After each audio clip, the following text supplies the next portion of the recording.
சினிமாவையே மிஞ்சிய கொடூரம். காம இச்சைக்காக ஒரு குடும்பத்தையே கருவறுத்த நெஞ்சை உறைய வைக்கும் சம்பவம். அவங்க அந்த பீகார் இளைஞர் கூட வேலை செய்யற சக வடமாநில இளைஞர்கள் வந்து அவரோட மனைவிக்கு வந்து பாலியல் துன்புறுத்தல் வந்து அடிக்கடி கொடுத்துட்டே இருந்திருக்காங்க. அதுக்கப்புறம் ஒரு கட்டத்தில் அவரோட மனைவி வந்து பாலியல் துன்புறுத்தல் பண்ணி கற்பழிக்க முயற்சி பண்ணும்போது அந்த பெண்ணினுடைய கணவர் கௌரவகுமார் என்ற இளைஞர் வந்து அதை தடுத்து தட்டி கேட்டிருக்காப்ல. அதுக்கு அந்த வடமாநில கும்பல் என்ன பண்ணிருக்காங்கன்னா அவரை சரமாரியை வெட்டி கொடூரமா கொலை செஞ்சிருக்காங்க. கொலை செஞ்சதுக்கு அப்புறம் அவங்க மனைவியும் வந்து கற்பழிச்சு அவங்களையும் வந்து கொடூரமா கொலை செஞ்சிருக்காங்க. கொலை செஞ்சுட்டு இந்த கௌரவகுமார் இளைஞனுடைய அந்த பாடியை வந்து சாக்கு மூட்டையில கட்டி அடையாறுல இந்திரநகர்ல போட்டானுங்க. அவங்க மனைவியினுடைய உடலை வந்து பெருங்குடியில் இருக்க குப்பமேட்டில் வந்து போட்டானுங்க. இந்த குழந்தை பார்த்தீங்கன்னா தன்னோட அப்பா அம்மா தன் கண்ணு முன்னாடி வந்து கொடுமை வெட்டி கொலை செய்யப்பட்டதை பார்த்து கதறி துடித்து அழுதுட்டு இருக்கு. குழந்தைக்கு என்ன தெரியும், பாவம் இல்லையா? இந்த கொடூரமான கும்பல் என்ன பண்ணிருக்காங்கன்னா அந்த குழந்தைய கூட விட்டு வைக்கல, அந்த குழந்தையும் கொடூரமா அடிச்சே கொன்னு மத்திய கைலாஸ்ல கூவத்துல கொண்டு வீசியிருக்காங்க.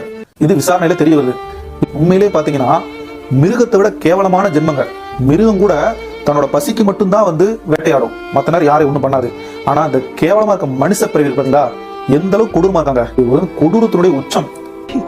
எவ்வளவு கேவலமான பிறவிங்க இல்ல நம்ம. இவங்களை வந்து நடமாடவே விடக்கூடாது. இவங்களுக்கு எந்த அளவுக்கு சீக்கிரமா வந்து தண்டனை கொடுக்குறோமோ அந்த அளவுக்கு நல்லது. இதை வந்து காலம் தாழ்த்தினா தாமதப்படுத்தப்பட்ட நீதி மறுக்கப்பட்ட நீதிக்கு வந்து சமம். கொடிய மிருகங்களுக்கு கடுமையான தண்டனை கொடுக்கணும். தண்டனைகள் வந்து கடுமையான தான் குற்றங்கள் குறையும், பொதுமக்களும் பாதுகாப்பா வெளியில நடமாட முடியும். எத்தனையோ ராசாத சொல்லி புட்டா